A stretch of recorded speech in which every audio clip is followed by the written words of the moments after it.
Okay, so let's get started. It's Monday, April 27th at 11:03, and we'll call the meeting to order. We're going to start off with 3242 professional growth requirements. I did not see anything in here that needed to change unless any of you did. And I'm assuming we would take both of those options. Is that correct? Mm-hmm. Okay. So unless there's something you want to discuss, we can move on to 3243. Hmm. And this one, Jody, you said you guys are recommending not to adopt. It didn't seem necessary to me either. Mm-hmm. That was Tim's recommendation. That was as well. Tim's recommendation. Mm-hmm. How are you feeling about that, Taylor? You're good with that? Okay. See, we're knocking them out, Kyle. Here we are. Actually, I just put checks by all the ones I agree with, so I'm gonna go by my checks. We're going. Okay. So 3281, personal property of staff members. That one looked pretty Mm-hmm. good. I straightforward. didn't think anything. Okay. No, that's 32. Now we have had, I will say in practice, Yeah. we have had staff who, for example, their personal communication device is used, say a special education employee where they've been broken by a student in the performance of their duty. Okay. Where we have reimbursed or covered that cost. So do we want to make a? I think it's okay to have the policy on it, but I just wanted to, I wouldn't want it to come back. I think it's okay to do it that way. I just, in transparency, to board members, if there's a way that we want to word that. Well, do we add a statement to that effect? Or? I think so, because I wouldn't want it to have happen as, down the road, some administrator get in trouble. But, well, you reimbursed it. This should have been by policy. You violated policy because it now says that's their responsibility. And I guess I don't think a board would do that, but. Why is something like that in personal property if they're using it for special ed? Like I'm thinking about Or it could have been like their own cell phone, that they had it on their person and it got broken in the duty, or they had it on their desk and the kid grabbed it and hucked it. So it was like the way this reads, I would say, hey, you would assume the risk if somebody wanted to be. right. Sure. And she just said eyeglasses have gotten broken by students. that's that I can see. As for the phone on the desk, I would say that's the teacher's responsibility. The one thing I would say is, while teaching, It should be that away. cell phone should not be visible. visible by the students at all. You're right, because we're asking the students to not have their phones visible. So that Bothers me is when I hear that teachers are texting during class while the students are working. I'm just opposed to that. yeah. that's happening. That's not. I've been told that there'll be teachers that'll be behind their desk texting while the students are reading or something like that. Yeah, not to go down this rabbit hole, but that can't happen. No, If we're expecting the kids to have theirs, right? Correct. That's why I was saying if I have my cell phone up here and you knock it down, that's my fault. That should be a way. I agree. I agree with you on that. I do too. Is there any reason why I'll say non-traditional teacher or like a special ed teacher or anything might use this as a mechanism to help with that one-on-one or anything like that? If there's like a para that plays music for the kid or something. I'm thinking of Jack's class, when they have that one-on-one and they use a comedy. And I completely agree with you, but in that weird situation, if it's a necessary tool. Before I left, there was the push that we would start using our cell phones so they could use their cell phones in a sense of, is a Kahoot. Is that the, Yeah, there's it's a poll and poll things like that. where we're If trying there's to a come up. crisis or a school emergency or things like that, they would get the push notification out, say like from our, Oh, so there's lots of Emergency reasons to have response. their PC, their personal communication device on. The key is that when this does happen, we do a little mini investigation to figure out, okay, why was it broken? What were the circumstances? Okay, if your screen was cracked, what happened? And we kind of have those witnesses as well to vouch for if the para has her phone cracked, was she doing things appropriately in every situation. And I think, actually, the more I read it, I think it's fine just to leave it as is, like, I don't want to believe. But it says, they assume all risk for loss, damage, or misuse of right, said property. It doesn't mean that if, we can look at a case-by-case scenario. sure, The more I read it, that doesn't mean that, hey, this special needs kid grabbed the phone and hucked it, they're playing Right. it for music, or they had it, oops. It doesn't mean that, it's not saying that it's prohibited, it's just saying that you assume the risk if you have it on there, so don't, if someone's like, oh, I had my phone and it got stolen, that doesn't mean we're gonna reimburse you for it, you assume the risk. yeah, But there's a legitimate case, and that's how we've handled it when things have happened like that, we've treated them fairly. Yeah. I mean, I don't want to. I don't want to assume that an employee would do this, but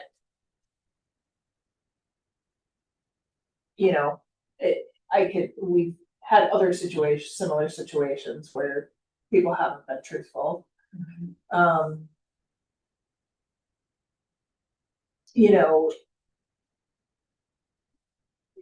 Are we, I mean, are you able to verify, like, there are no witnesses to how that screen got? Usually cracked? there would be, it'd be very rarely Very that a student that's volatile like that would be in a one-on-one scenario, not with another adult around or supervised. And if they get volatile, there's always, I don't know if we've had an incident where there'd be no other adults there. And then they document, because that would usually be a Okay, seclusion or restraint yeah. or something where they would have to document and write a report on it. okay, So that would be very unlikely. all right, I'm not saying impossible, but Yeah. very unlikely something happen. okay, Being that these things are $1,100, if that happens, our insurance company covers that? How does that work? Our deductible is 50,000. Oh, okay. It would have to be a really pricey iPhone. No. Diamonds, but yeah, I mean, so that doing the investigation, that makes sense, at least because these things are, that's $1,000. right, Yeah. We do have to hold them yeah, accountable I mean, as to what to have, whatever. or up to $1,500. Yeah, I mean. Well, and I would say, and if it was a student, I would ask the law enforcement I'd file a report and damage or vandalism and. Okay. Okay, Yeah, I don't want to give Financial the impression that all teachers are taking their Right. phones out Yeah. and texting. I'm just saying, I hear about Yeah. a teacher, kids will complain, I'm not allowed to use my phone, but Yeah. he's using Yes. his phone during Yes. class. And Yes, Yeah, I think that's that's all, that bothers me. it bothers me too. I think that's a whole nother issue to address. It is, not in this policy, Not- but not- elsewhere. No, I'm just saying that Yeah. if you have your phone out where a student can grab it and throw it, you gotta take some responsibility for that. Yeah. All right, let's look at, And and not to blame it, I think the one case where that had happened, was it an iPad that belonged to the individual, or was the phone they were using for an app, and we redirected that, hey, in the future, don't use your person, we have school property that can do that, Mhm. yeah. They're just using it for ease of use. All right, okay, moving on to 3310, employee expression in non-instructional settings. this was one of Will's sections, which was interesting with the legal update, and their main lawyer kind of shifted his stance from the interview that I was on with him back when Cindy Reberg Yeah, was there, but he didn't shift a whole lot. Are we talking just in school? Or just, or Non-instructional. anywhere? Non-instructional settings. so a non-instructional setting would be outside of school. So a good example would be like the firefighters at the Elkhorn Fire Department Yeah, right now. right. Their expectations. This is kind of a tricky one. So, the one thing that I was struggling with was the word refrain. Like under letter D, refrain from making public expressions that the employee knows to be false. So we're asking them to refrain. That's not strong enough language for me. You know what I mean? Like, you will not make false statements. I don't know, that word. If I you know, want it to be false, The only piece that makes me nervous, I agree with you. It makes me nervous that why did the lawyers pick that language instead of Yeah. not? That's what I was thinking too. I'm wondering, is there some First Amendment or legal piece but these are also listed that we don't even have to take those. correct, they're listed as options. Right. I mean, we could just and do the first paragraph. Are we identifying who the audience is? Or does there have to be an audience? Well, it's, Well, the other thing is that it says that we're in a democratic society. That's not correct. We're in a constitutional republic. We're not a democratic society. well, it So doesn't say our government. that's not even correct. I'll split hairs with you on that. That is true. This we could go on forever. This is First Amendment. Yeah, I understand. But I'm with you, like, we had that situation that happened in Burlington with the teacher. I got shoot, sorry. What do we want Accept the phone to call. put? Citizens in a constitutional republic? Well, I don't know that we have to change it. I just was more or less making a point. I don't disagree with you on. And when we say to speak, that has to be verbal or can it Yeah. be written? Yeah, I think it should be both. Yep. Or is in I think that in that case, legal for language, speak, speaking or written. covers. Yes. Free speech, As it it doesn't matter whether it's oral, by video, or in writing. Social that's still media, considered speech. If you post something, that is your voice, right? Mhm. I think that's been legally established.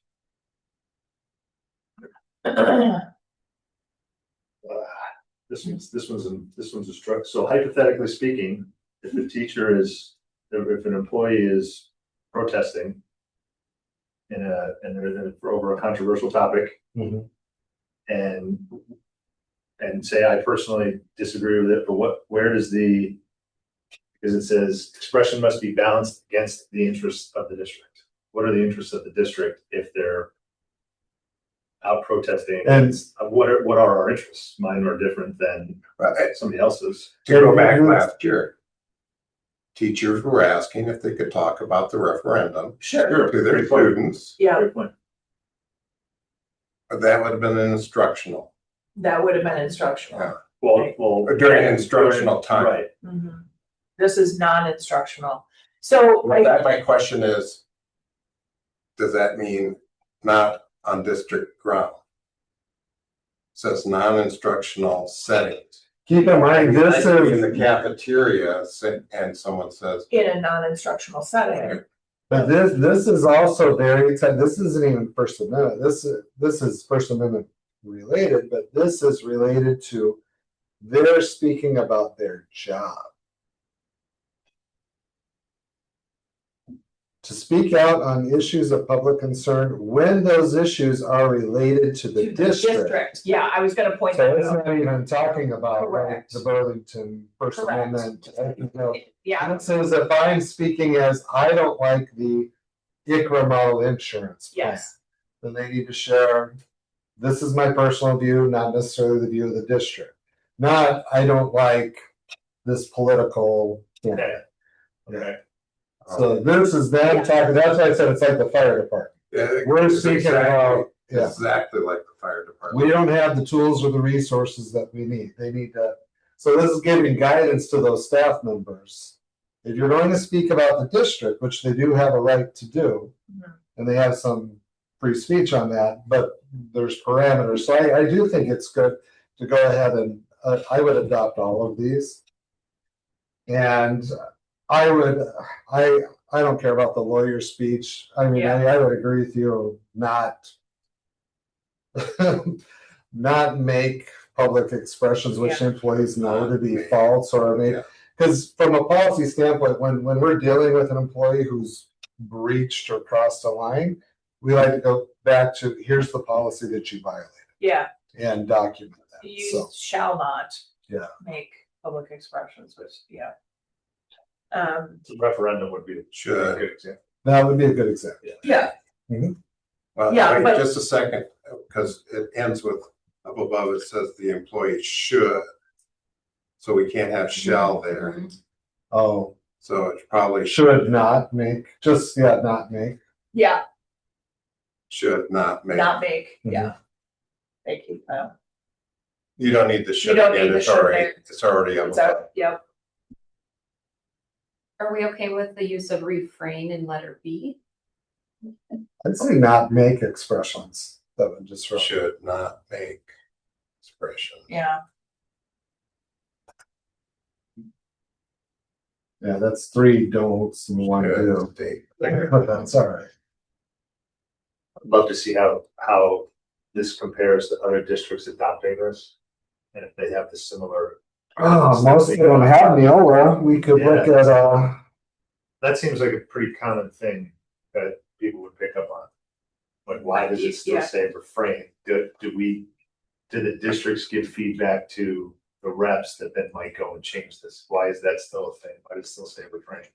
I'm just curious. I'd be interested if A has ever been used. If someone gets up there and say, I'm speaking for Yes. myself, I'm not speaking for the district, but yeah, yeah.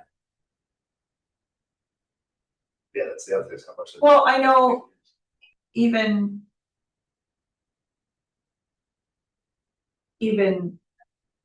on certain things, I've directed board members to make sure that they're stating that these are your personal views. Yep. And, Yeah. you know, well, and part with the fire department. I can understand that because I was told right up front, I don't speak for the board, that if you want to have a district statement, you talk to Mr. Tadlock or to the president Yeah. of the board. Yeah. And well, we did that, yeah, we had, I mean. That's why, like, when, we had the social media post fiasco last year with Cindy. We had Jason responding to emails and myself, so that we didn't get into a situation where individual board members were having to respond. I was gonna pull up the Burlington language. I wonder why it's not. So, Jody, let me ask you this, if, when we have Neola review these, Mhm. would they see those changes? Like that kind of a change? And if for some reason, you know, we change something that they're like, ooh, you might not wanna change that wording for legal purposes or whatever, Mhm. would they catch that or not necessarily? It's a good question. Let me ask Tim about that. Yeah. I'm not quite sure what like the they call it the production side of things, looks like. Yeah, So, but I'll ask Tim. It's Okay. well under their 10% threshold, but it's one where change can really change that. 100%, and I certainly don't wanna put ourselves outside of legal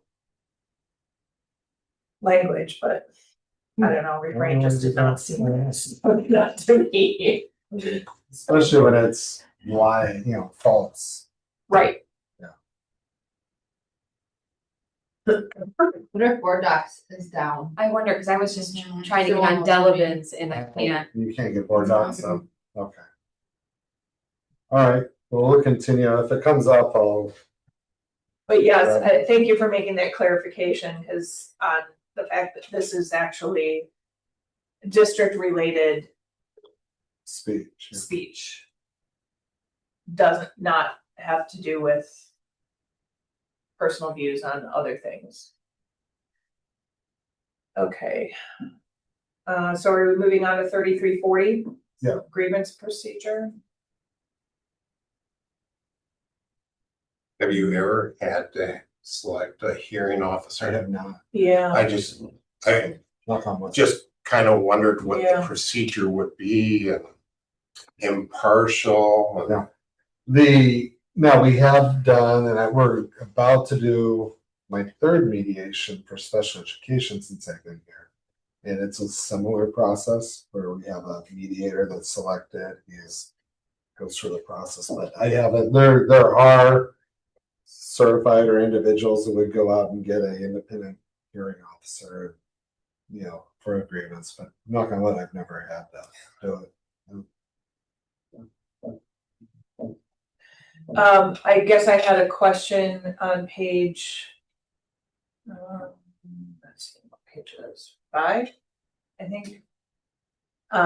Where we have to decide if, because there's some language that talks about non-renewal of a contract between pages 5 and 6. And whether or not that non-renewal was based on a disciplinary or performance. Is that, you tracking me there? Mm-hmm. Are you talking right here? Yeah, like B and then letter C as well. So I just wanted to get, because I see we have those two options struck, right? Or is that, are we taking, We're taking We're it. taking it, okay, I was not sure what that meant.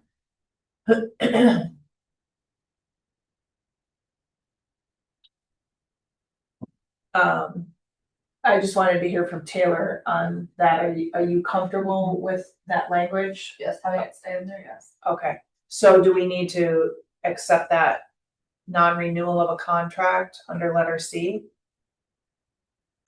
Do we have to mark that or just incorporate it or what? This, here we go. Okay.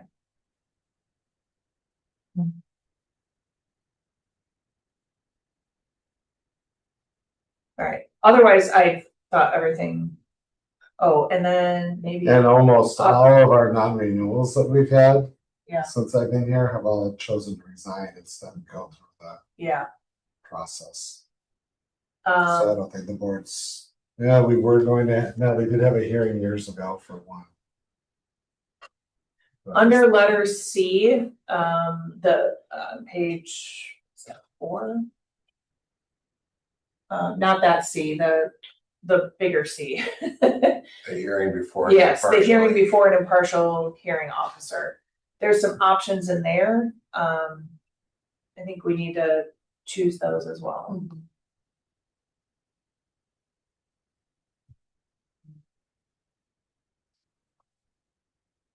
So we just need to decide, do we want the board president or the board's legal counsel, right? Is it in either or? Yeah, I would put it as the board's legal counsel. At that point, it's not something that Yeah. you deal with regularly, and I wouldn't. And if you're getting to a hearing officer piece, it's a litigious type situation. Yep, With financial claims, probably. yep. Why would the board president be an option there? Above, Because by law, they can.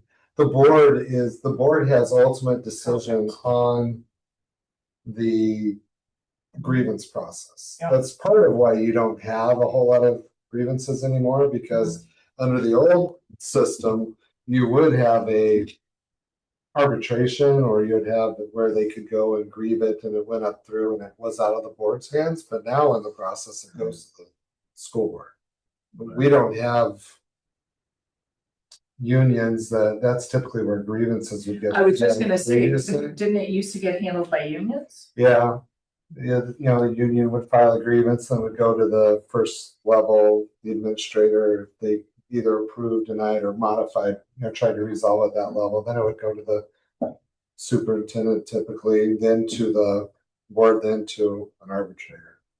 So. But now the board is the final authority. Yeah.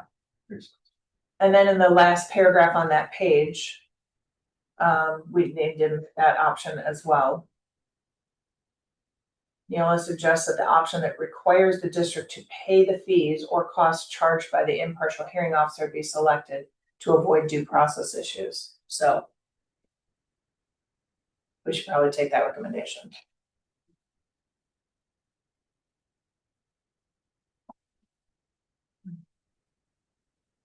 I saw any other options that weren't already selected. Is there anything else anybody had on this one? Okay. Well, this is so I guess you can turn it to the hearing officer, but see, I thought that the board was the final. Let's see. Yeah, if The hearing the officers party is dissatisfied with the hearing officers, it then goes to the board. Okay, yeah. Yeah. So it is, but you can let the hearing officer make a decision, but Mhm. then the board still gets to, yeah, we don't like your decision. Yep.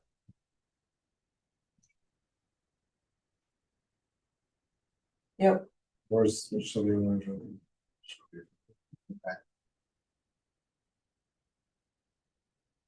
All right. Oh, but even when the unions and collective bargaining was in place, I never had anything that was grieved go past my level. I've always been able to have it resolved. Or not do things that would create All right, 3362, employee anti-harassment. So I got about halfway through this document, and then I realized it was 20 pages. I mean, really, do we need more than the first paragraph?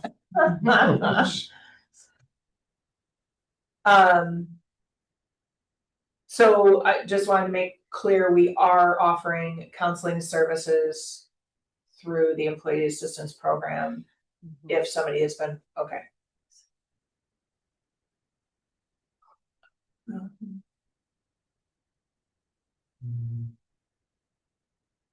There was something that there's some language later on that I want to address.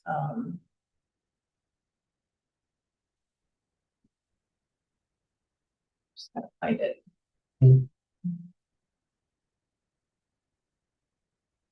this I would defer a lot to Taylor. Oh, 100%. So if you have comments on this, Yeah. feel free, No, feel free, because The one I was wondering, Taylor, because the term gets misused a lot, and gets thrown about, is the hostile work environment.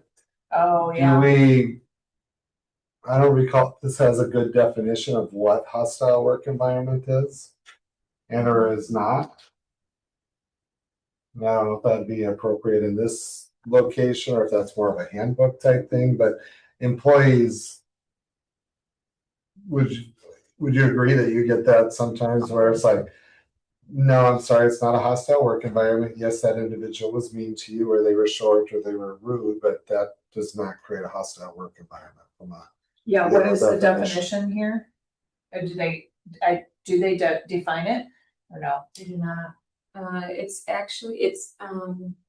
you go to the bullying definition, they use the word hostile in there. So Right, I saw they used the word in there, but they didn't, I was wondering, do we need a definition so that? Cause you feel like that's the one term that gets misunderstood. Yeah, an employee may not like that they have to go do X, Y, Z as a part of their job, so that they say it's a hostile work environment. Oh, brother. There was no basis of any harassment. Yeah, See, definitions, that's just where I thought maybe Yeah. adding. And that's where I saw, where was the hostile, it was under the bullying Yeah. one? third line from the bottom, that paragraph. Go up. Oh, sorry. Yeah, it just says intimidating hostile. And see, and a hostile action does not mean hostile work environment. yeah, let's look up the definition of hostile. The definition of that.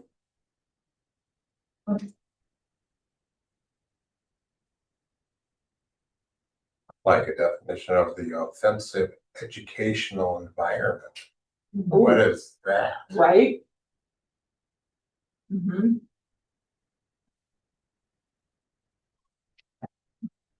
Now, this is employee. What page are you on, Kyle? Let's see. I am on 3, the bottom of 3 under bullying, the last sentence.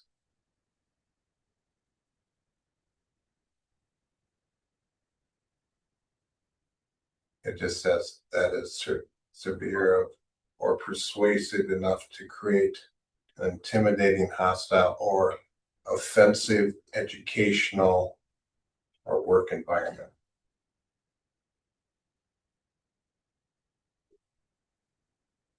Right here.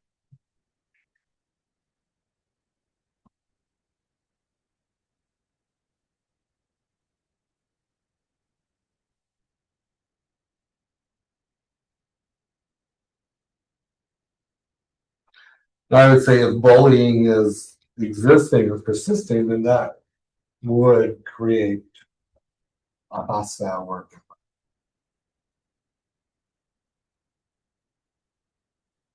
So do you want hostile work environment defined, Taylor, or? It would be helpful, so that way we at least can reference the policy when Yeah. try to use, cause I like to confirm, I look at, I get the employer, I need them to describe, confirm for me, and sometimes they're not completely understanding where I'm trying to get them to. So having a definition, a universal definition that we all refer back to. Yeah, Helpful. I think that's probably a good idea.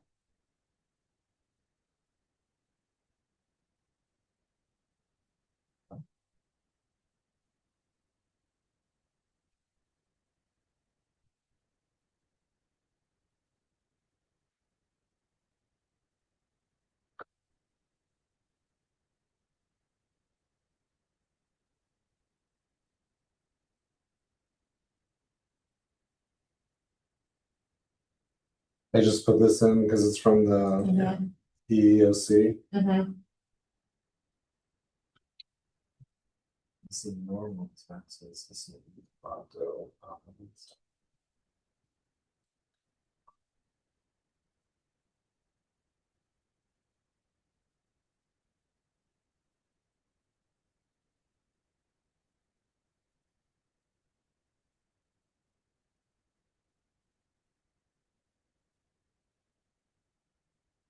You want to change or modify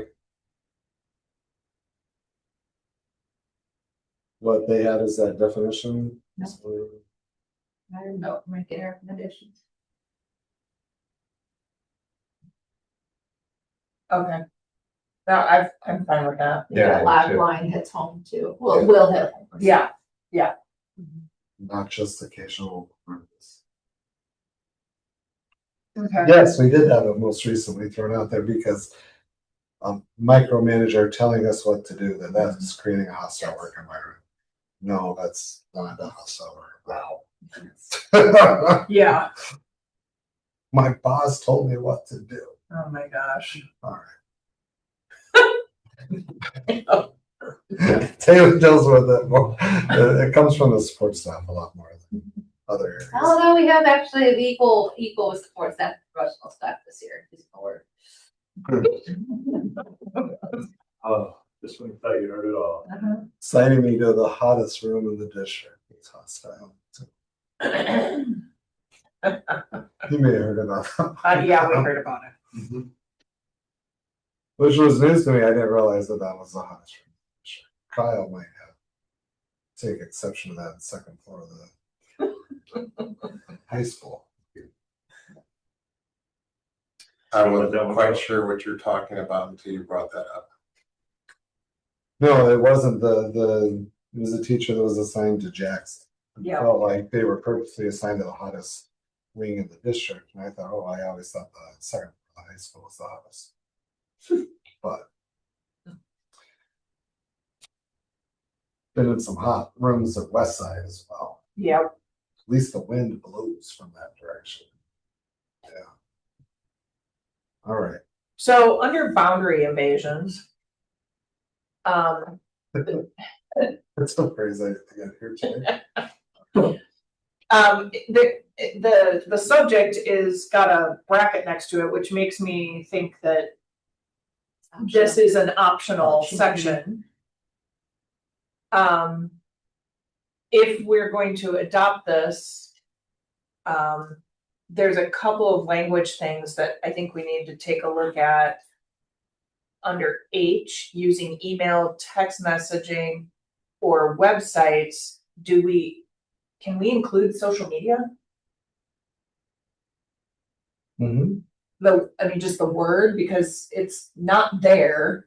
And I don't want the absence of the word to be construed as, oh. I would say that social media would fit under websites, Yeah. but this is probably written before social media, so it's just add text messaging, social media. Yeah, like social media apps. Yes, let's.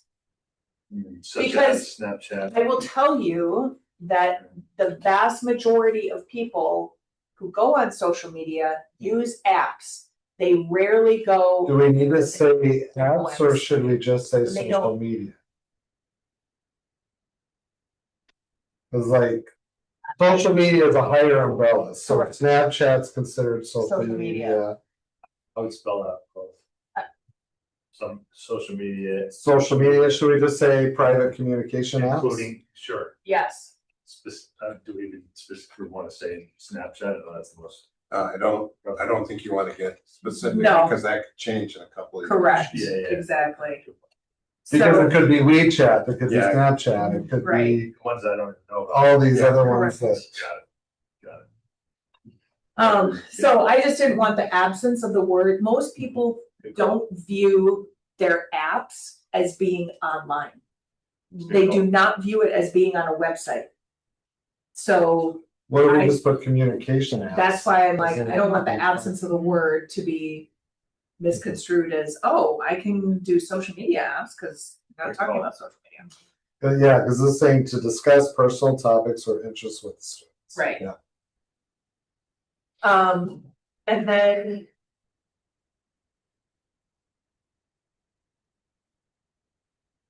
letter O. Being overly touchy. I'm sorry, but can we make a better statement than that? That's not the technical term you're looking for. That's actually a perfect description of what we had to deal with. I understand it's what we had to deal with, but what does that mean? Yeah, what does overly mean? In case the Exactly. student doesn't want you touching. Okay, so It could be different. touching a student without their permission, or, like, let's make it a little bit more. I don't know if you can do that because in reality, they can't give permission. Oh, you're right. But I also think, like, say, Mr. Teacher's hurting kids in the hallway, hey guys, come on down this way, let's go. I wouldn't consider, you know, what I mean, that's Right. part of their duties, they might make contact. Right, or right, bump right. up against Yeah. somebody. The teacher, a kid has their head down on their desk and they're sleeping, they come by, and I don't want it to be so paranoid that I don't consider that overly touchy where they're giving them a Right. little nudge, hey, you okay, what's going on?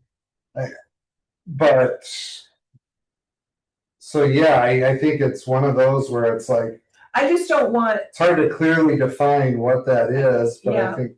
I just don't want a student to like take advantage of that statement either. And say, well, And I think what's interesting is, you know, in a staff complaint that we've dealt with recently, the individual never had one while doing work as a coach, but as a teacher. So there's a different, it does reference that up at the top, It that there's does. different environments, different correct, ways in which, yeah. right? I think it's also different if it's one student coming forward and saying, Mr.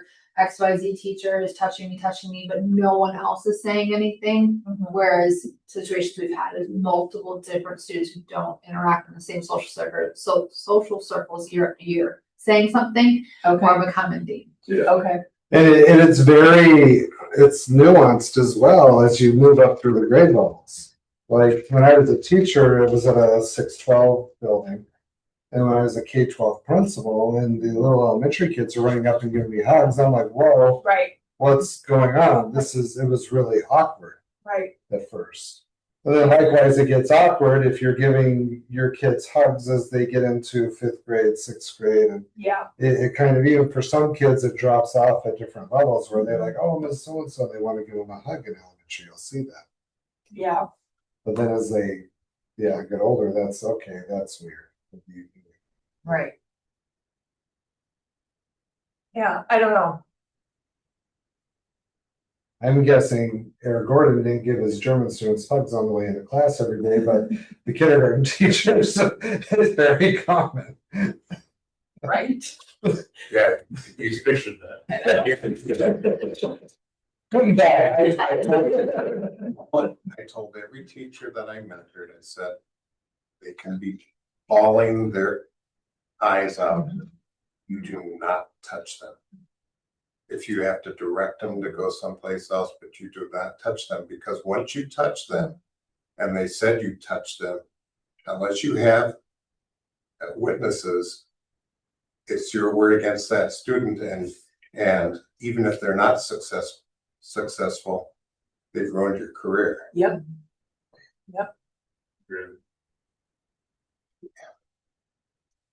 Yeah.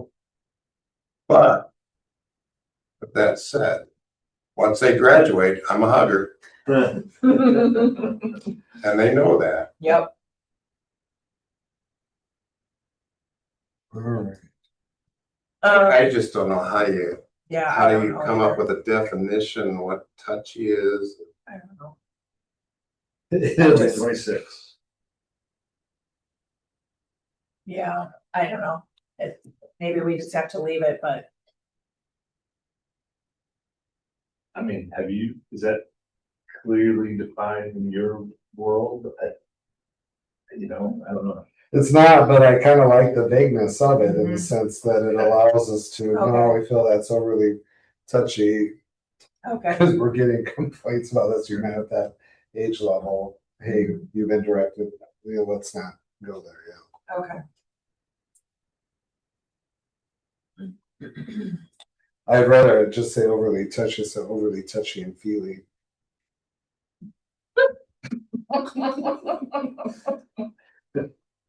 It's not. We can ruminate on that if we think of a better, So and so, you were too overly touchy feely. there's been a lot of eyeballs on that wording for years, so. Okay, So yeah, and then on page, we need to update with the new hire information. Yep. For the compliance officer, now. Let's talk about this. What if that individual is not a male? will identify a male replacement. Okay, so who would you recommend, or do we have to ask the individual if they wanna do it, or like, who would be the natural recommendation for that? Or what position, if you don't wanna use a name? Now I'm going around the director table to first identify the males in the room and then identify their roles. Cause it appeals to Jason, is that the order? Cause it can't be Tedlock. Yeah, So then the only other male in the room be between John Anselon and Chris Earl. Yeah, we've used Bill Truman in the past previously, so Okay. probably John or Chris. I missed something. What are we talking about? Page 8 and 9, there's, we have to identify a female and a male, compliance officer. Oh, okay. Okay, And because Ryan is leaving, we I see. need to identify, and so my question was, if whoever goes in that position is not a male, then who would be the, Yeah, I understand now. yeah.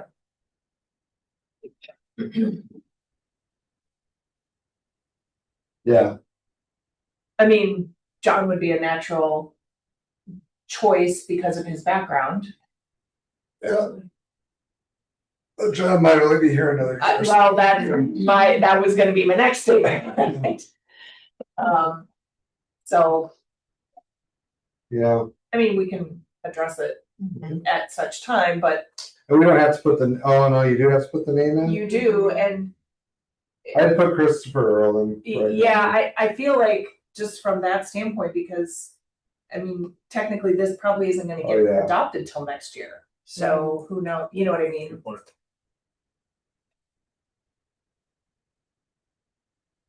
I mean, if we do hire a male in that position, then we could always change it back to that. Yeah, Judy will just make a note, if it's a male, we can change it, cause the thought process behind it being this director of special ed was they have one of the largest employee bases in the district. Yep. So it would be a very natural person for Yep. someone to go to, so. Yeah. All right, anything else in this one? Did you have anything, Taylor, that you wanted to? No. Okay. We're good. Everything seemed pretty straightforward to you? Yes. Okay. It looks like we chose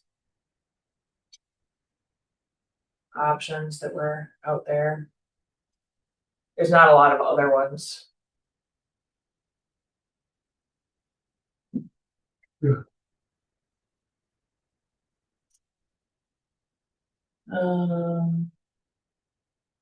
Okay.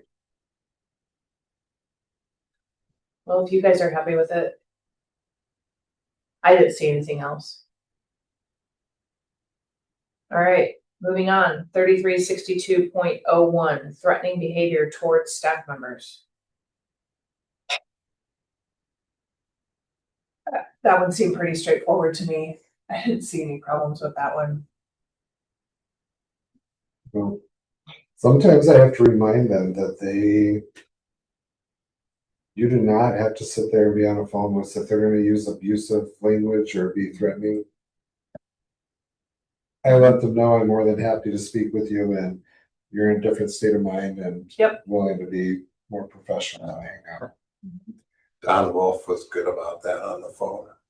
I don't know, and if any of you remember Don Wolf when he was a math teacher here, what he was saying. Mhm. I'm sorry, I'm gonna have to hang up if you continue talking that way. Yep. No, and I think it's important to reiterate that and that they know that they're supportive back to that because it does instantly change the tone or the tenor. After, well, I can't say in all cases, because I've hung up on someone before and then they call right back up and I say, hey, you're still not ready. You might as well try again tomorrow. And hung up. That was years ago, New Glarus as a principal, and then he calmed down, he spoke the next day, but if you don't tolerate it, people will adjust their behavior to. Yep. But if you allow the use of language and stuff, then they won't, and sometimes it's in the office area and setting, so you've got to establish that that's not okay, there's other kids, Right, people there, yeah. And usually they haven't been called out on it before. yeah. Okay. Yeah, and we've done all of that. We've used law enforcement referrals sometimes. We took one parent to court.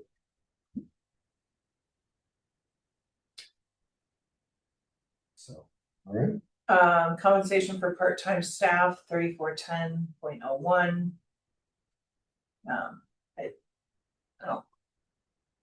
You said to consider not adopting? That was Tim's recommendation. Is that just because it's duh? Yeah. That's what that when I read it, I was saying, duh. Most don't adopt it, yeah. That's good explanation. So to me, I think it's in there because some schools have the collective bargaining agreements, and I think it's more like along the lines of the language that's needed for that. So yeah, we don't need to adopt that.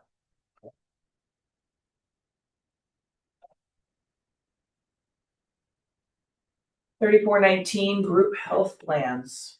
You got a lot struck out here. And this was also from, we reviewed this already with the admin, so we Yeah. wanted to mirror it exactly to how when we talked about this very policy with the administrative series. We can definitely go through it too, but So basically, we're just saying that the board can establish and maintain group health plans, and that the board has elected not to provide the minimum value health coverage.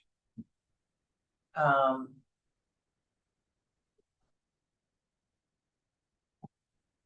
don't understand that, actually. The board has elected not to provide minimum, but help me understand that language. I'm comparing it to the policy that we did with the administrative to see if we changed the wording there. It really should say the board is elected to not to provide minimum value health coverage for some of its eligible employees. Okay. Yeah, I was a little confused by that. Now, that may change depending on what we do with support staff. So our current school year only hourly employees do not meet the threshold for being provided an affordable healthcare plan in accordance with the Affordable Care Act, because they pay 30% they pay their proration, because they're prorated based on how many days they work in a full year, not on the school calendar year. So they don't meet the qualifications being Got it. provided in affordable care. Right. And that's something that we're looking at from the standpoint of a competitive nature, and so forth. We lose employees. If we raised that, or if we eliminated that proration, then all employees that were eligible would be under an affordable plan. Correct, Taylor? But right now, with them being prorated, they don't meet that threshold. So this would be the time to do it, where we have the projected savings in that transition, and then they would also put a lot more pocket in those employees' pocket, a lot more money in their pockets, and hopefully stabilize, because that's where we have a lot of special education aides, those type Right. positions. We have more transition. Right. So I don't know, that's neither here. It's just more explaining this policy, but it is relevant to what we have going on in that case. What did we see what do most school districts do with that? Are they prorating the school year only, or? Yeah, it's pretty A common. handful are evaluate, so there's a couple in the state that actually pay full-time, are 100% of their part-time, and efforts of cost savings measure. They've been looking at, do they move to where we're at with proration? But their employee base has been so, of course, vocal about it to say the benefits is one of the huge things that keeps me here. I want to work here. I want to support our students. So they're pausing on their efforts, I think it'll help us tremendously recruit and attract our part-time staff, because it's still a struggle to get, people who have the ability to work part of the year, and having health insurance, or at least them as the employee. Yeah. That's right. And that's why I think at this point, okay, with us doing the adjustment on how we handle spouses, I think we could afford to do that and come out at a net even or even slightly positive. Otherwise, I mean, you're talking the health plans cost more than what they make in the school year. Right. So that's why it's cost prohibitive. You're talking like our family health plan, what, 23,000 a year? And many of them don't make that on an hourly basis with their school year only Yeah. job, yeah.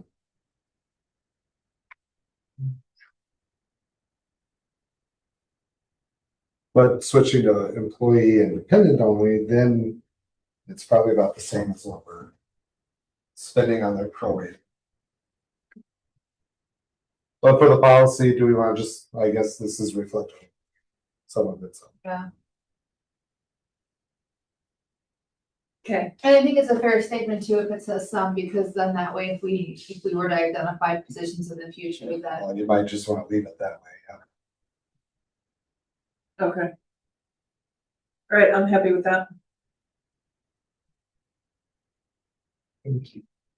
3419.01, privacy protections of self-funded group health plans and related benefits.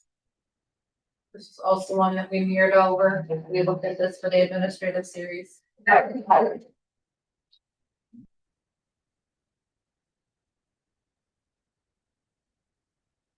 So what's the difference between an FSA and an HSA? So an HSA is a health savings account, and that will roll over every year. Oh, okay, the flexible Say, has to be used up by the end of the year. Okay. And health savings, you can only do health related costs in there. FSA, you can do like childcare and other flex spending account. What else besides childcare? And you can do the medical, but you can also do childcare. Is there anything else? Big one, just other childcare, daycare costs. Okay, so this is reflective of what we are offering. Okay.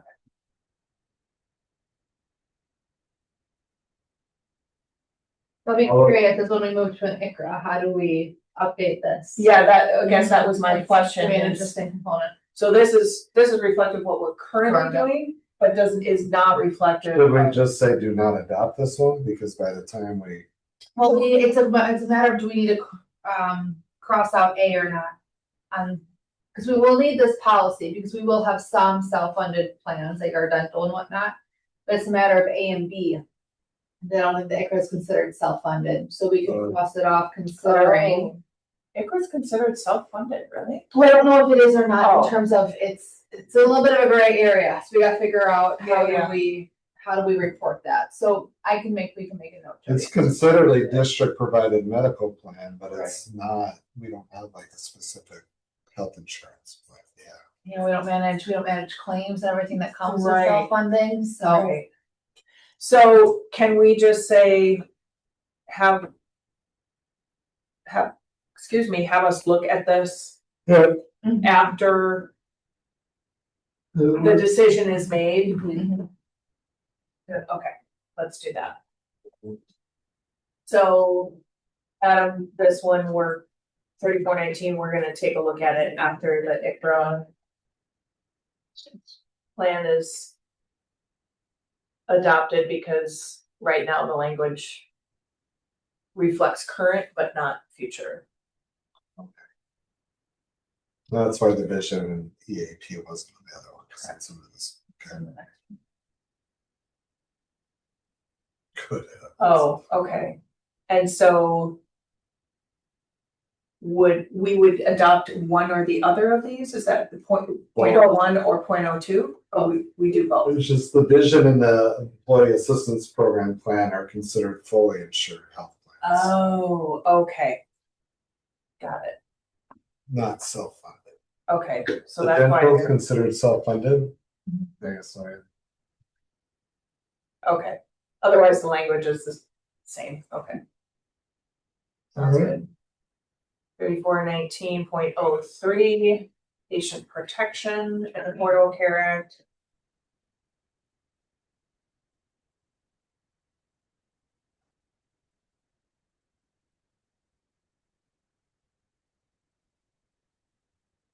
I mean, that looks pretty straightforward. I think that's probably just following the law, right?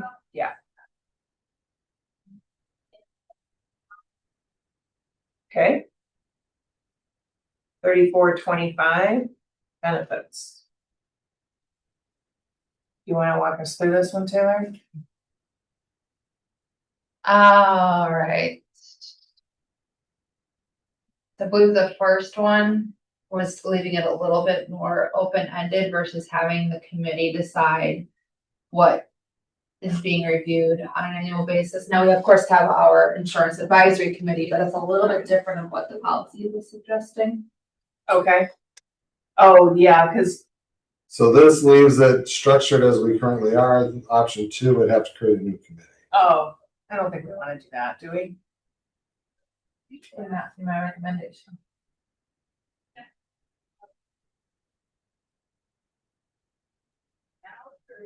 Thoughts on that, Kyle?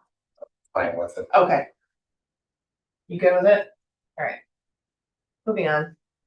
It's not that I don't think it would be, but that's, we have the health insurance, I don't know if Right. we really even have the interest people. Exactly. Leaves of absence, is this reflective of what we're our current practices or? Correct. Okay.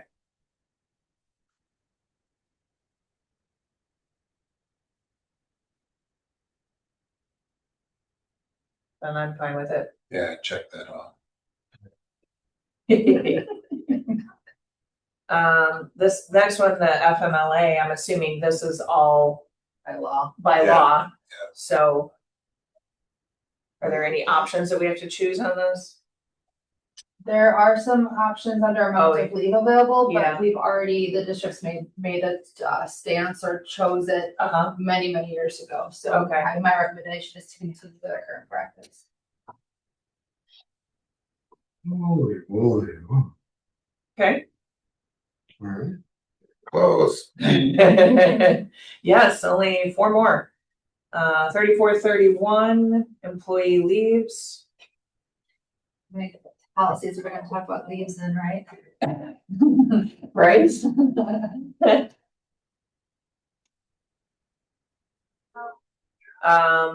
Okay, so have we looked, oh yeah, 3161. Did we look at that? Unrequested leaves of absence, fitness for duty. So the only one that we did, made a more of a substantial change to was the organ donor leave. Oh, We are more generous in our leave for those staff members going to help other people. Yep. So I believe we added some clarification in there, so it's just, that's our policies a little bit better. So did we insert this, our language into this, or are we gonna keep our current policy and integrate We it? reviewed our current organ donor policy and we actually preferred Neola's language. Did we? Okay. Oh, okay. But we made sure all of our current components were reflected in here as well.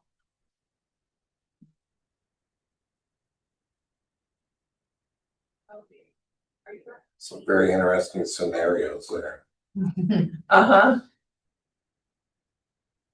And the bereavement leave, we struck that one because, It's included in some. yeah, So we let our employees take a day off, not, and they're not taking a day off, but become electors. Becoming an election official. How many times does that happen? none of my knowledge. I didn't know that was a thing. I'm one, but Right. I'm retired, so, Yeah. but, I was a little surprised. Yeah, I'm an election Yeah. official as well. I was a little surprised by that, I think that was one that's required by state law. That's where And I it's was. un- heading it's earlier. Oh. Yeah. Actually, Katie James was an election official. Yeah, I didn't know this was, they, we got find that fascinating. 1 day unpaid leave of absence for a staff and point of service. That's pretty cool. I made $110.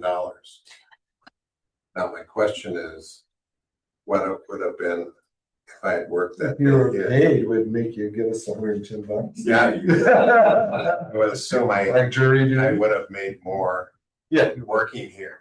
Oh, yeah. Was it cash under the table? No. Yeah, I became an election official as well, a number of years ago, but it seemed like every time they were calling me to serve on, I'm like, well, I'm on the ballot, or my mother-in-law's on the Yeah. ballot, or, you know, I'm like, I can't serve, sorry. So if you have a relative on the ballot, you cannot. I didn't know that. No. If Kathy or myself were on the ballot, I Could could, you do it on a year you're not on the ballot, but still serving on the board? yes. Yes, as long as I wasn't on the ballot. Or, oh, and then another one was, we had 3 referendums and like 3 elections in a row. And so I couldn't serve on any of those because I was on the school board, so I couldn't Oh, be, because that was. I couldn't serve any of That's the interesting. elections where there was a referendum for the school district. Sure. So, It's interesting. I guess I wonder if I violated the law. Cause I did work, oh, really? the referendum one. Yeah, they Better said give that no. $110 back. Let's delete that. The election movement, school referendums on. She did. Oh, yeah. So that's because there's not a personal Yeah, they told entry, me no. you don't have a personal financial gain from that. She was not, she was on the ballot. I Right. remember that. Right, She did for the referendum. yeah, that's right. All right. I don't know. Anyway, The interesting thing is, have we ever had someone subpoenaed to testify that you had to give them time off to do that? Oh, yeah.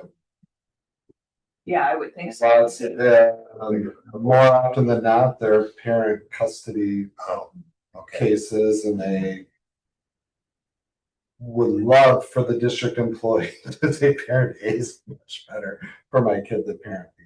Yeah. So we're coached to be very objective. Here's the fact, here's the attendance, here's the, what are your objective, non-subjective information you can provide, because we are Switzerland on that to the best of our ability. Yeah.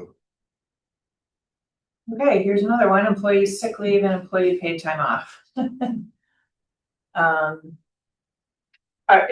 I guess my question is this reflective of what we currently do, or is there new information in here?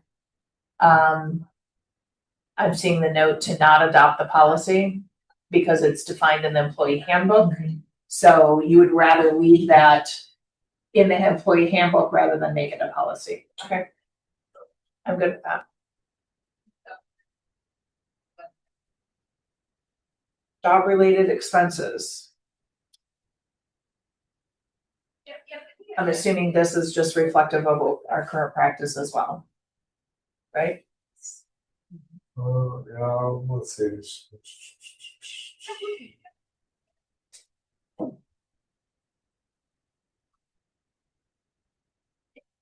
Yeah, well, I mean, we rarely keep track of class, but if there's, it all depends on class size, whether or not, we have the staffing to make sure that, try our best to accommodate families and their requests, but I can tell you, We're all good with this? Yeah, I am. Okay. And then the last one, unauthorized work stoppage.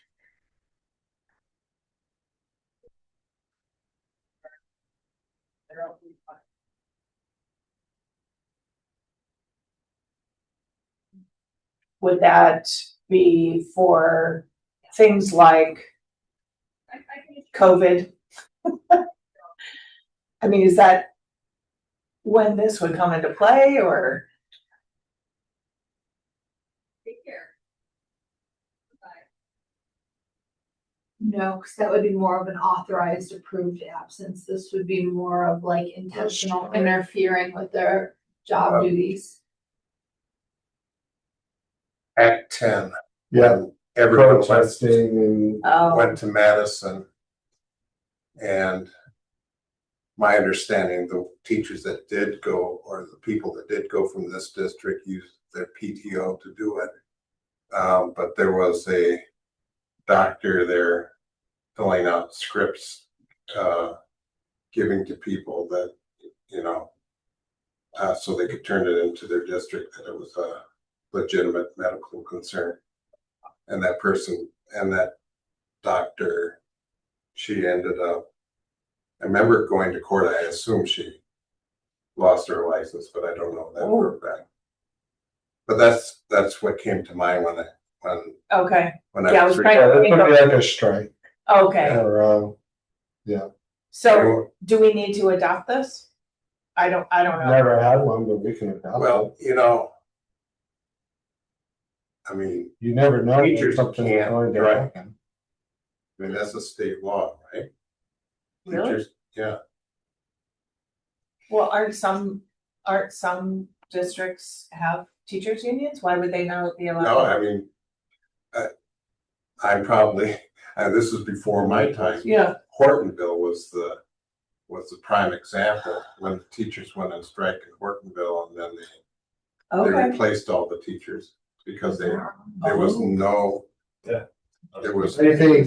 I think we need to have it in place. It's very unlikely that a scenario would come up, but if there was something where there was a action, it would at least give guidance to administration that, hey, we have a policy, guys, if you don't report to work, you're going to lose your compensation for that day, including the fringe benefit prorated amount.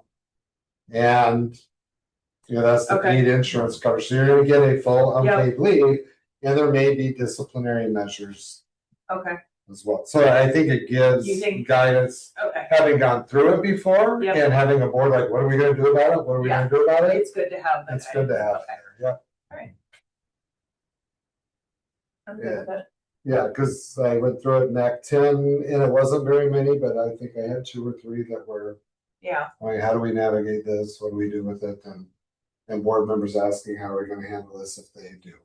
yeah, It was more of a fear that, actually, but that was a very small district, so I could imagine a much larger district, yeah. And how did you handle it? None of them ended up going. No one so I did? didn't have to, but, no one did. I encouraged Saturday, cause it's not like it was over on Yeah. I think it started like on a Friday when they went out for Thursday. But, you know, if you want your voice to be heard, please, I said, you know, don't undermine it. Unfortunately, we had a very good contract negotiation with the staff that year, because that was my first year in Wheatland. oh boy. And we had just settled on a very good contract with them, and we were working on insurance changes, which was putting more money in their pockets too. Yeah, So they were in a very good spot. But I don't recall any of them where they went up on the weekend and chose to stay. I think it was, I kind of, knock on wood, it's a small enough group, and, you know, in talking with them, that look, I think it would just do more damage than good at this point. And they're yeah, okay with that, but I didn't have to do any like big threats either. Along those lines, but I think the board sentiment, if I recall correctly, was more along the lines of unpaid leave. 2 of my board members were educators in other districts, one in Illinois, one in Wisconsin. so interesting. Yeah. And then I had 3, one was a real estate agent, one was a vice president for a large light company in Illinois. So they all had different, interesting perspectives. Okay, so yay, we finished another section. Well, we have really good news to tell you about the next section, which Yeah, is the support update. staff. So the majority of the support staff policies Yeah. mirror all the policies that we just went through, Okay, except for 3. okay, so we So can when just, we get to the support staff, there's just just 3 3 that we have to, policies because to we'll, review. all the language from these will, Exactly. We'll move over to the Support support staff. staff. Yeah. perfect. Yeah. So now we need to look at the updates that Neola released. Oh, yes. In December and how they affect policies that we've already reviewed, right? And made decisions on. Correct. Okay, so that link is So there. once we have them all adopted, this will be like the policy committee meetings, unless something comes up, could go to like a quarterly meeting process. Yes, Where we review the Neola updates. yes. Got it. Okay, so we're looking at Orientation, orientation. So what, the changes are in blue. yeah, what? Is that another link for us to look at? Or, So I clicked on the Yep. updates. Okay. And then it pulled up the sheet with all the updates. okay, there we go. And then I And just then pulled the up the text first is the policy. rationale from Neola. Okay, I mean, this one all made sense.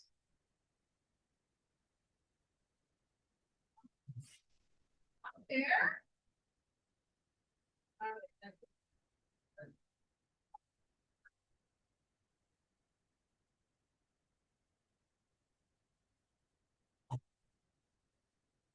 Did we have other sections that we had he/she or his/? oh, is that the language that's basically being updated? Well, part of it. Part is. of Part of it. it, yeah. Yeah. I'm sure we do have other ones that have, but we'll just follow Well, Neola's And timeline. actually, I think they found a decent alternative. Yeah, Kind of sucks to give orientation about review of any pending district litigation. yeah, I think those actually, especially G. I think those are all good additions. Yeah. It's just one of these things. Yeah, okay. Alright. Then board members. Behavior, communications, and code of conduct. So we put, so let's see. So that's just a grammatical correction. Says the revisions to the policy update include communicating that individual board members other than the board president do not have the authority to act on complaints or investigations. It is important because it establishes a clear chain of command and ensures that all complaints are handled through the proper channels, maintaining consistency and fairness in the process. The revisions are recommended but not required. I already think that's a good idea without even looking at them. I like that language too, because I've had to use it at Gateway. When Yeah. someone's brought up, well, I didn't use that language, I was like, now, okay. Yeah, I'm not authorized to handle it, you need to go through the proper chain. Yep. Yeah. Well, yeah. Yeah, I like those changes.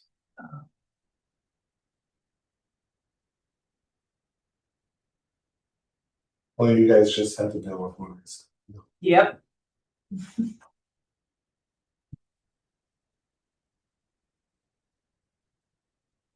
Alright, so we're good with that one? Yes.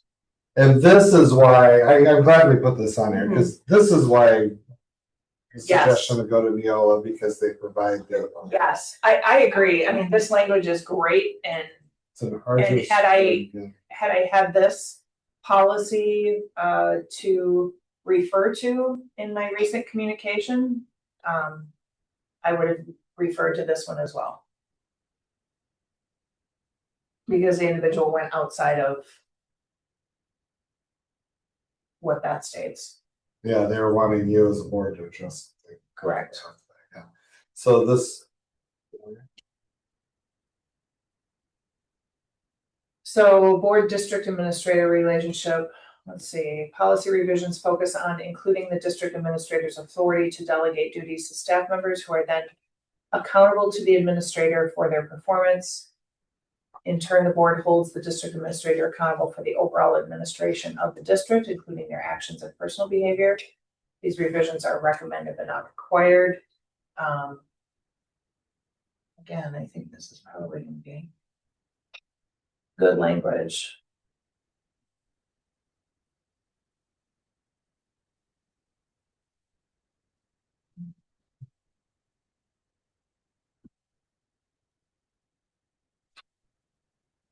Can we cite the policy in there?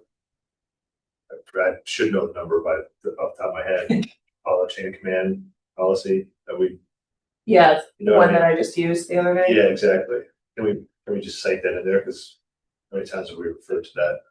I should seriously remember it off the top of my Yeah, head. I mean, the problem is that that's a current policy number. We don't have a new policy number for it. Cause I don't think we've reviewed that section yet with Neola, right? Which We could section? get that policy, they're wanting the public complaint Public policy complaint. number, yeah. It's 800. We had said that, you just bookmark it. Yeah. Seriously, I don't know why I haven't memorized it. I wanna say it's like eight. That's probably the most common one that I pull It's up. like Yeah. 872 or 871, 872, something like that. And it's unique because it requires us to provide to the employee in question a copy of the Correct. complaint, yeah. If it's in writing or email, yeah. Do you have that? That's the part that I was Here, like. I look at my email. Yeah, I know you It's 871 and 872 in our current policy. But I don't, And we haven't, 872 are the rules, yes, we haven't rewritten We haven't that one to yeah. normalize it or what. And maybe we'll just want to embed those components that we want to keep within the Neola policy when we get to that section. yeah, Really, okay. So 1210's good, I was good with that. yeah, Administrative guidelines, yeah, we didn't adopt Neola's, but we do have certain guidelines or memos or procedures. so we didn't adopt policy 1230.01. We did, Oh. but we didn't adopt Neola's administrative guidelines. Oh, They have like a whole kit that they recommend. right. These are guidelines from the administrator. that we Yes. recommend We related didn't to our We policy. didn't choose. We didn't choose that. Correct. Yeah, okay. So do we need? What is the new language state?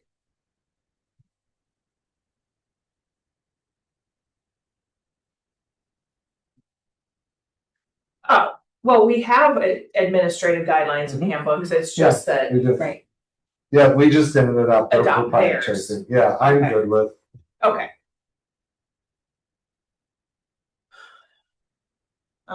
Let's see, evaluation of the district administrator. Policy revision. If we publish all, do we publish on the website all administrative guidelines?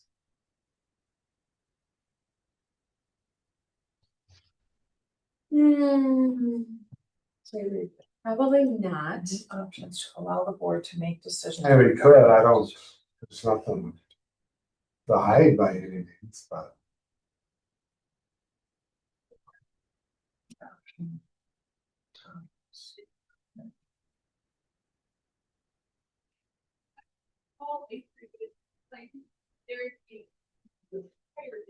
They're more internal working documents. We do publish our handbooks on the website, but not I can't think of every administrative guideline. I would not adopt this one. Yeah. And because we have some Are we on 1240? 1230. Oh, 1230. 1230.01. I wanted to Sorry. adopt this new suggestion because we have some proprietary guidance and stuff, whether it be some of our unique programs through charter schools, and while they're open record requestable, I would just rather not have other competitors and stuff be able to just copy and paste. Sure. Sure. Here's how they handle it. Here's Yeah. how they do that. I mean, it's totally optional, so I can understand that reasoning. That's, I would rather. Are you okay with that? Yeah. Okay.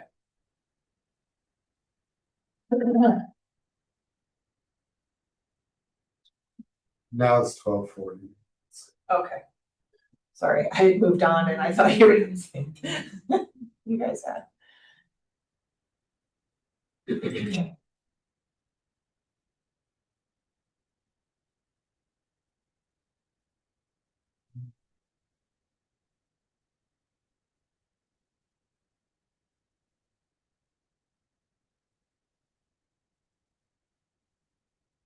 I mean, I'm fine with those changes. Yeah.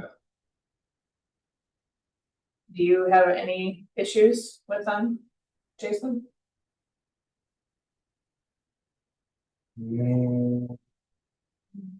Let's see. Approaches. Cause everything that's in blue is what, I mean, we'd already adopted it, and so anything in blue is just new, correct? Mhm.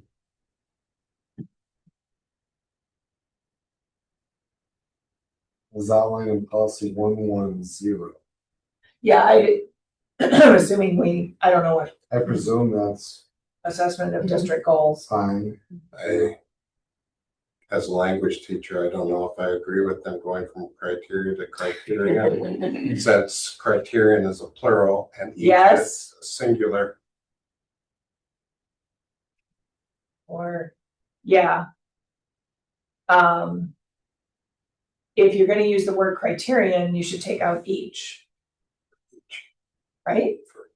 Or put in for every criterion. Sure. Anyway, I'm not sure why they did that.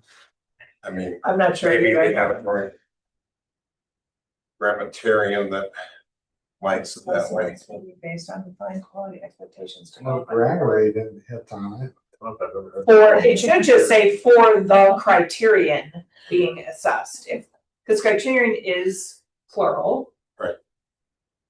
And so you would just see, I don't want us getting on yeah, a grammar conversation on this.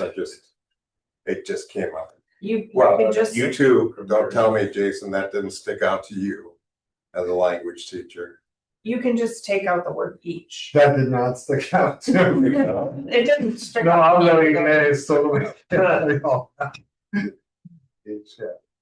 You can just take out the word each for criterion being assessed. So you have to remember, my grammar is the weaker part of my language because I lived in El Salvador for 2 years, came back and tested out of all the 100, 200 level courses, and I just had to take one 300 level course and got all the credits under it. And then I had to do some literature classes. So I probably had 4 total classes in Spanish. My fluency was very good, but My situation was the same, except German is very grammar based, so. Yes. okay, yeah. Mhm. No, I remember the one class, thank God the teacher marked everything like that I did wrong grammatically. And then should allow you to do submissions, back, and as a teacher, I would never do that for that. I would circle the area. I wouldn't tell the kids what was wrong. I would circle, you need to look at this area. But she would, just like Grammarly, except analog style, and I'd go back and I'd fix it all, resubmit, and then she'd find some new ones. And I'd fix them and resubmit. Somehow grammar was not my strength. Okay, so waiver of school fees or fines, it says the policy revisions make optional the language for fee eligibility standards and the resolution of disputes, as well as a defined list and options for fees to be waived. It is recommended to improve options, reflect practice, and enhance clarity. Oh. Could we go back, one question I had, I was gonna bring it up when we did the Sure. superintendent one, since this is kind of related to that. Now, our teachers and our administrators are on 3-year cycles. Do you want I know we didn't do my evaluation this year. Technically by policy, we're supposed to do it each year. Oh. We just missed that. I know we'd sent out, but do we want to shift this do you want it to be annual? Do you want it to be every other year? Do you want it to be every 3 years? Like the other professional staff? And I think it's different scenarios depending too, like when you hire a new district administrator, I would definitely recommend doing annual at least Yeah, initially through that first contract, but. I mean, up to the board, that's my only hesitation when I'm looking at. It's, so we gotta think from the timeline standpoint, so basically in November, December. We're going to be, sitting, okay, we gotta have closed session, we need to go through. The district goals, which we use redefining ready for that overarching piece, we can go through, evaluate that. The timeline works because we would have just gone through the school improvement plans. And those components, and we kind of overview, look at that, but we could have those board discussions, so it does fit well from a timeline. mhm. To do that, but from a process and procedure, I just want to make sure, because that is a little bit more timely.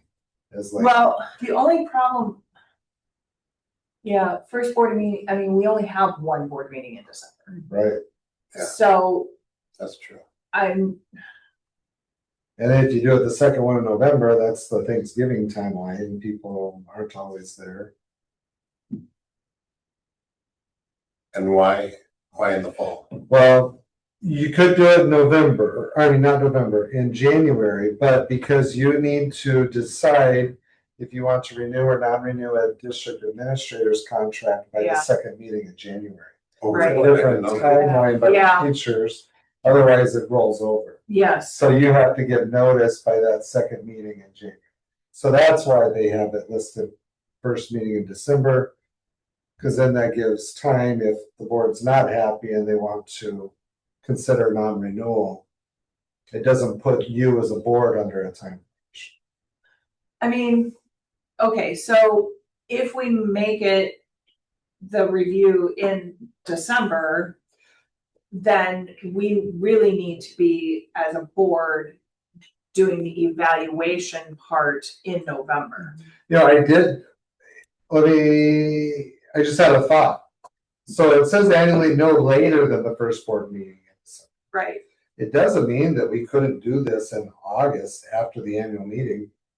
And that would allow, like I have my admin retreat the first part of August, that would allow the board, if we have discussion related to the assessment of our district goals and so forth, that then we could, as a team, implement or strive to meet those. If we wait until December, Yeah, that happens then to it's drift like, on. yeah, and they've already set their school improvement plans and so forth. So I think if we were to do it in the summer, it's not as chaotic, not as busy. Right. Board meetings tend to be shorter. The board could always, if they're really disgruntled with a district administrator, I mean, you don't have to change the language. I'm just saying, Right. maybe we change But our our practice. internal practice. Yeah, internal practice. Yeah. And still annually. Yeah, you could do it. And because I think if you're doing, If you're looking at the The assessment assessment of of the district goals, that should be in. Yeah. Yeah. and we've used that redefining ready measure, that piece, but that was years ago that the board decided they wanted to look at. If there was something else that the board wanted to add or pieces that we wanted to look at from the district goals, we can look at that differently.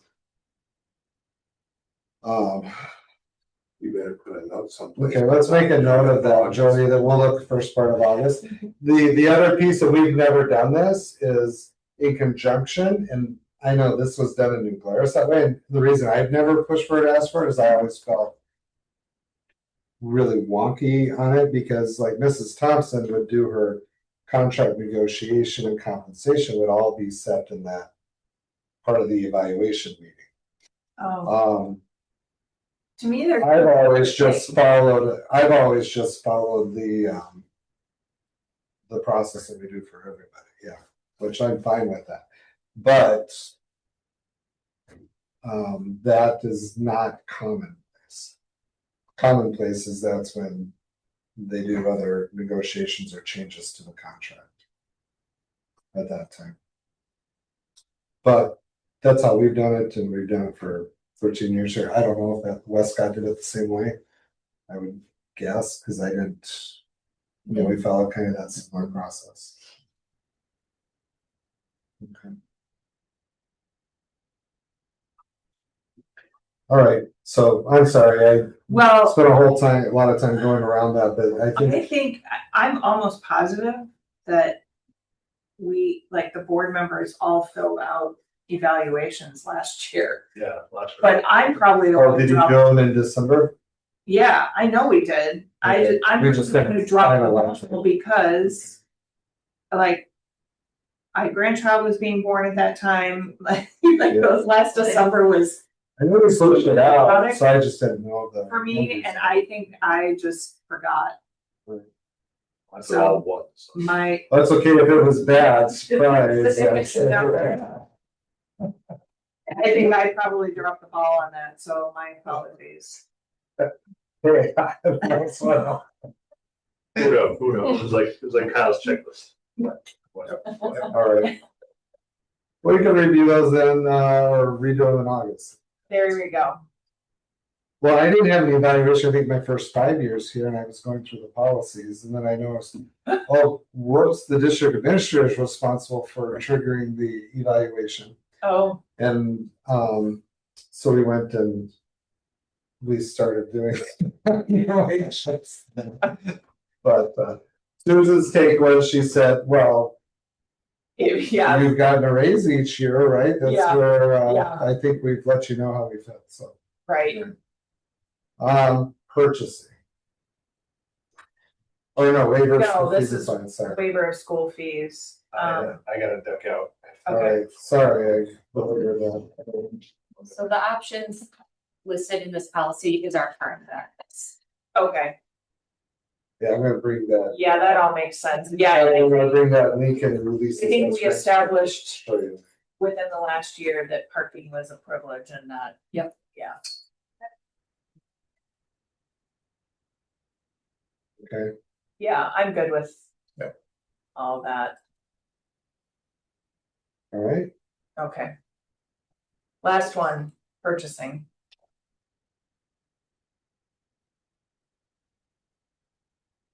Okay, so Chris is recommending.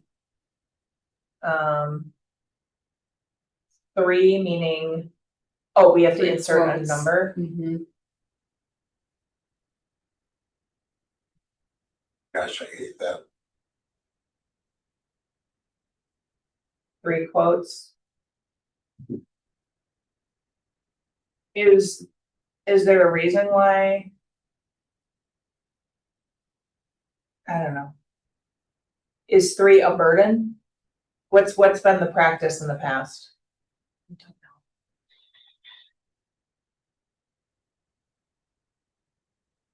I feel like I remember Bill talking about this one time, because I think it's been 2. Because in the past, I think there's been situations where he's like, I can't even find 3 Right. qualified vendors to give a quote. yeah, So, I mean, if Chris is okay with 3, I just don't want him to run into a situation where he's like, hey, well, just say for a single item, except in cases of a single vendor, oh, emergency, or when the materials purchased are of such nature, price negotiation would not result in savings to the district. So it gives the exception. yeah, And I kind of like the 3 check. I don't think Okay. it's that hard now with the internet and what you have available Okay. to put it out there. And the exceptions there, if it's something that's, there's not 3 vendors of Super this. unique. There's, that individual could justify why. And you're talking, it's only for items that are $50,000. right. And, So- I'm thinking of, We should be. the transportation contract, like that's Right. definitely one we want to get 3 on. Right, well, that's different, like when we do it in RFP, we put out, it's open to everyone, we Oh. might only get 2 Okay. that submit, we're Okay. okay there. All right, That'd be like the competitive bid, okay, Yeah. oh, yeah, okay, but I think, for example, well, recently we were looking at Crackville, we were very pleased with the company previously. But I told Nick, said to you, can I just go with the prior vendor? I said, well, how much? And I don't think that was 50,000, maybe it was.